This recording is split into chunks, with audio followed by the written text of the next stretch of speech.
Hi guys, Jay here from Vivid Lumen. Today, I'm here to talk about the second generation of our Midnight line, the MD2 series. We have launched a number of products in our new line, including a single row projector light bar, a tri-row projector light bar, a new tri-shooter, as well as flush mount and surface mount 3-inch cubes.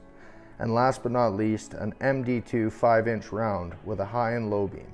And the big difference between our MD2 and our original Midnight series is the incorporation of a projector lens and an all-new chipset. This comes in the same exact casing as a traditional dual row, but with ample more performance.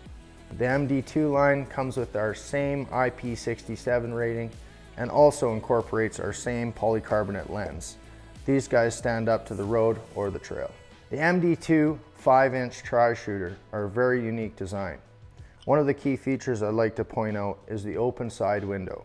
What this allows is for a good wide spray of light down the road or trail. The MD2 pods come in both a surface mount and a flush mount, and they incorporate the same casing we're all familiar with. The big difference is the internals. We have a brand new chipset, as well as we've got the same projector technology we're using in our MD2 light bars.